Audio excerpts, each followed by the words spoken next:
Diego Fernando Barragán Giraldo, de la Universidad de La Salle. Muy buenos días, tardes, dependiendo de donde se encuentren. Quiero presentar un caluroso saludo a todas las personas que nos ven allí desde la web en este congreso tan importante para pensar las didácticas, para pensar la pedagogía en términos de la virtualidad, de las TIC y en todas esas posibilidades que hay para pensar en eso que hacemos de cara a la cibercultura, a la cultura digital, pero especialmente qué hacemos los maestros para transformar esas realidades en un mundo que nos llega de una manera incesante, constante, pero de manera potente. Bien, presentaré en unos 15, 20 minutos tal vez, algunos puntos que quiero desarrollar. Lo dividiré esta presentación en 4 momentos. Primero hablaré alrededor de la sociedad 3.0. Posteriormente haré unas reflexiones sobre la inteligencia colectiva y la inteligencia algorítmica que plantea Pierre Levy. Siguiente, desarrollar unas ideas propias de mi propia cosecha sobre un concepto que me llama muchísimo la atención, que se llama comunidades de práctica. Y finalmente, reflexionaré sobre las didácticas en la cultura digital y en la cibercultura, y hablaremos cómo estas didácticas obedecen a un cambio de dominio, es decir, no existe un maestro diferente para la cibercultura, sino existe un maestro simplemente que acondiciona sus didácticas y sus prácticas. Bien, entremos en materia.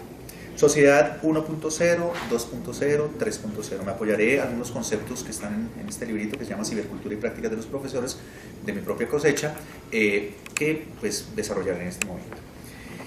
Nuestra sociedad actual vive unas tensiones muy constantes, como ustedes lo saben, entre aquello que aparece en el mundo físico, en el mundo concreto, y el mundo que llamamos cibercultural.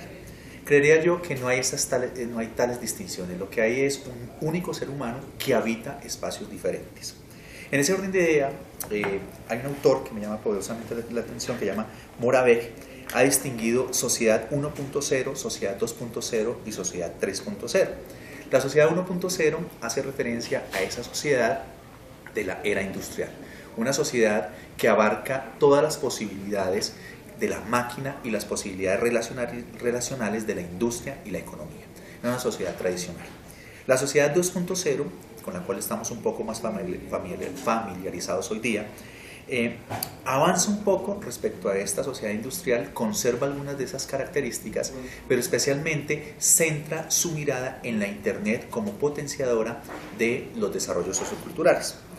Estas tecnologías desarrolladas en la sociedad 2.0 ayudan a cambiar la forma de pensar y actuar de los individuos, pero sigue estando anclada a la máquina y sigue estando anclado al artefacto. Estos artefactos, como el computador, la cámara, los dispositivos móviles y la Internet, determinan un modo de comprender el mundo, pero sigue siendo un modo de comprender el mundo que se tensa entre lo moderno y lo posmoderno, por llamarlo de alguna manera. Entonces, nos incluimos en la Internet, pero seguimos siendo habitantes de ese mundo moderno, organizado, sistemático, de control, etcétera, etcétera. Esta sociedad 2.0 ha tenido bastante auge y es tal vez lo que hoy impera de manera más fuerte. Sin embargo, Moravec insiste en que aparece una sociedad 3.0, que es una sociedad del futuro, en la que se caracteriza por un cambio tecnológico acelerado, pero en el cual los individuos empiezan a recrear tipos de inteligencia más cooperativas, tipos de inteligencias más colectivas, en palabras de Pierre Levy. Esta sociedad 3.0, desde luego que se apalanca en la sociedad 2.0, desde luego que tiene que ver con la Internet como posibilidad de realización, pero constituye una nueva forma de organizarse las sociedades y sobre todo de subjetivarse los individuos. ¿Qué quiere decir esto? Que los individuos ya no estamos simplemente utilizando los artefactos, sino que los artefactos se vuelven parte de lo que nosotros somos. Un hombre posorgánico, dirían algunos autores. Paula Sibila habla mucho de esto.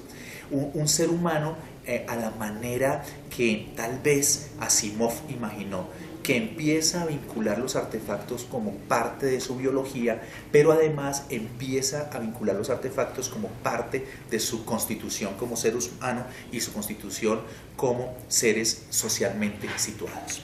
La educación allí empieza a ser afectada sustancialmente.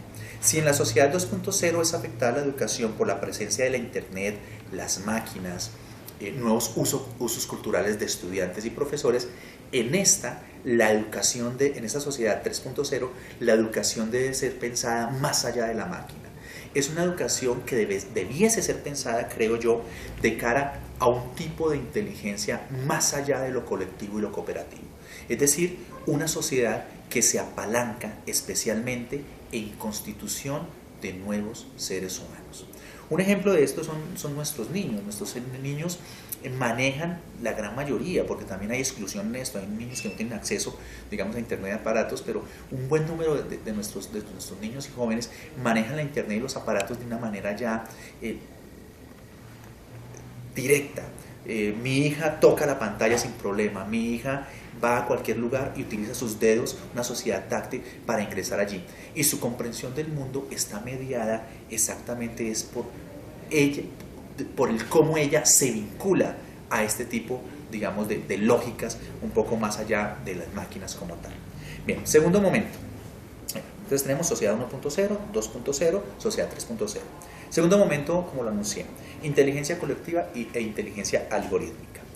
Pierre Levy, que es uno de los tantos teóricos que habla de las nuevas tendencias actuales, sin desconocer lo que han hecho otros, Castells, Scolari, Milan-Dueil, cada uno acuña diferentes términos, pero este término de Pierre Levy sobre inteligencia colectiva me parece muy pertinente.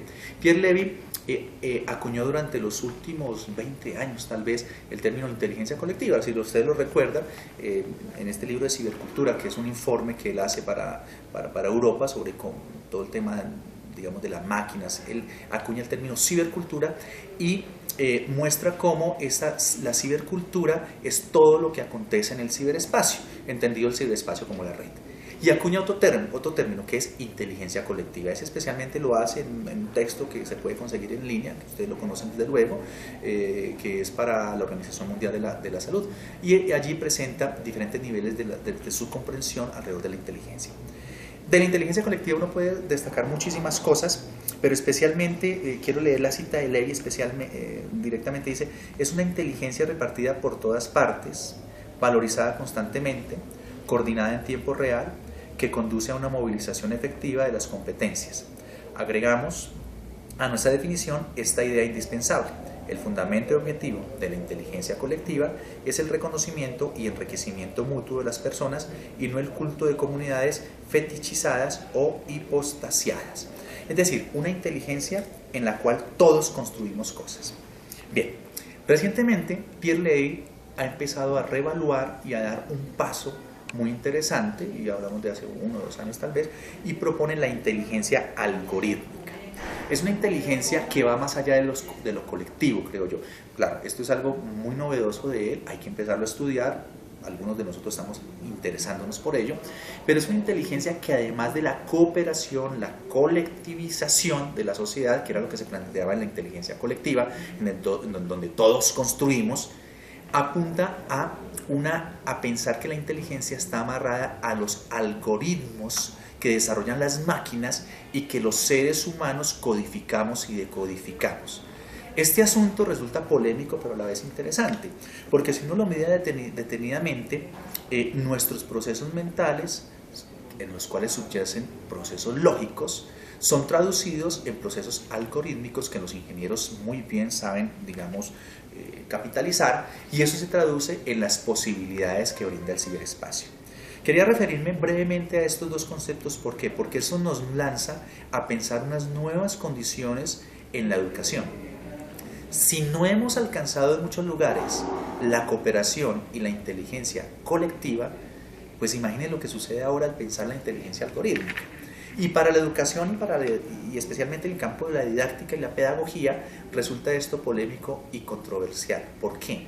Porque entonces los maestros debemos ahondar en estos conceptos novedosos para ver cómo desarrollamos mejores prácticas, que será como el centro digamos, o más bien, el centro del quehacer es las prácticas. Es decir, el maestro se define por las prácticas. Usted y yo como maestro nos definimos por las prácticas. En este caso, unas prácticas que están vinculadas a una sociedad, o estarían vinculadas a una sociedad 3.0, a una inteligencia algorítmica o colectiva, a una inteligencia digital o una inteligencia de la era digital, pero especialmente unas prácticas que posibiliten los procesos de enseñanza y aprendizaje. Bueno, muy bien, vamos a pasar al tercer punto, que sería el de comunidades de práctica. Las comunidades de práctica es un tema que he querido tocar en estos minutos para ir complementando lo que hemos trabajado sobre sociedad 3.0, inteligencia colectiva, etcétera, etcétera. Algunos de ustedes ya se han familiarizado con este concepto, simplemente por recordarlo. El concepto de comunidades de práctica proviene del campo empresarial y tiene una historia muy interesante en la cual Xerox, líder del mercado en las fotocopias hace unos buenos años, algunos recordamos eso tal vez, si le decimos eso a nuestros hijos ni sabrán que es Xerox, estaba muy preocupada del cómo formar a sus técnicos. Xerox tenía una tecnología muy importante y tenía que formar a sus técnicos casi que como en secreto, qué sé yo, porque ellos eran los líderes en el mercado. Entonces, esto les costaba mucho porque tenían que llevar a sus técnicos a diferentes lugares, ¿sí? Diferentes lugares del mundo, y decidieron contratar un estudio con unos antropólogos y sociólogos, y en este estudio apareció que estos técnicos no aprendían tanto de los manuales como de sus pares. Ellos se reunían a tomar café, se reunían a comer, qué sé yo, y allí aprendían cómo solucionar los problemas de las fotocopiadoras. En un libro muy interesante de Wenger, y tiene una página muy interesante también sobre comunidades de práctica, presenta como esas características. Bien, esto que proviene del mundo empresarial ha resultado muy pertinente para la era digital. Si se han dado cuenta, he utilizado indistintamente el concepto era digital, cibercultura, cultura digital, porque creo que aunque cada uno tiene sus particularidades, obedecen a pensar un mismo fenómeno, y es ese fenómeno que tiene que ver con ir más allá del mundo físico y tiene que ver con ese mundo que se abre al entrar en operación la internet, la televisión, la radio, etcétera, etcétera. Bien, entonces las comunidades de práctica son una posibilidad para poder revisar y fortalecer procesos formativos, creería yo, en la era digital, en el ciberespacio. Wenger plantea que las comunidades de práctica tienen como tres características. Uno, el dominio; dos, la práctica misma; y tres, la comunidad. El dominio, un saber común. Entonces, unos gamers, unos jugadores que tienen un saber común y dominan ese saber común, cómo jugar. Unos profesores que tienen un saber común y dominan ese saber común, cómo enseñar matemáticas, cómo enseñar tal cosa. Segundo, la práctica, es decir, la comunidad de práctica avanza en la medida que estos participantes practican lo que saben hacer. Juegan, enseñan a jugar matemáticas, enseñan a hacer pasteles, etcétera, etcétera. Y finalmente la comunidad, es decir, que la comunidad de práctica solamente tiene valor cuando la comunidad se consolida y cuando la comunidad realmente se encuentra para hacer lo que saben hacer. Bien, estas caracterizaciones de Wenger, a estas caracterizaciones de Wenger quisiera yo agregar unas caracterizaciones propias que me parecen importantes para revisar. Esto lo tengo en un artículo que pueden conseguir en internet, en la revista se llama Franciscano, se llama Comunidades de Práctica, el artículo, bueno, ahora doy la referencia ahí. Y agrego lo siguiente: una comunidad de práctica tiene que tener extensión progresiva de las prácticas. Es decir, no basta con que aprendamos a practicar entre todos, sino que esas prácticas se extiendan a otros campos, ¿sí? Y vinculen a más practicantes. Entonces, no solamente dominar lo que se practica, sino que se extiendan a otros campos.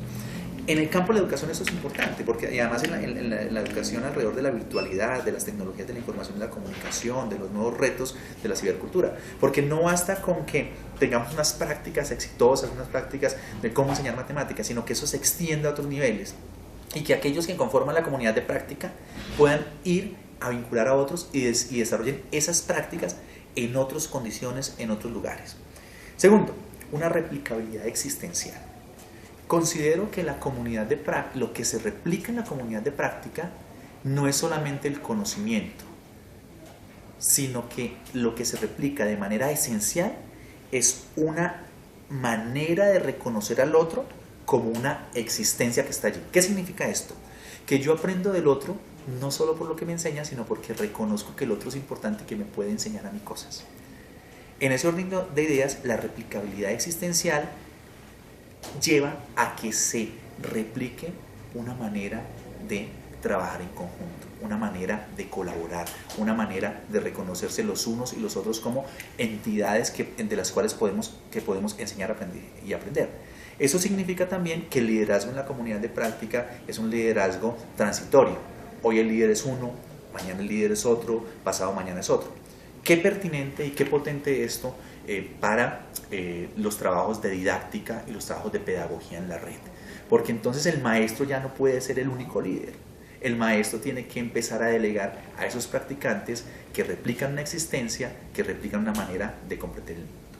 Tercero, diálogo y reconocimiento del otro. Entonces, para yo poder replicar eso, la existencia, yo debo reconocer que el otro está allí y dialogar con el otro.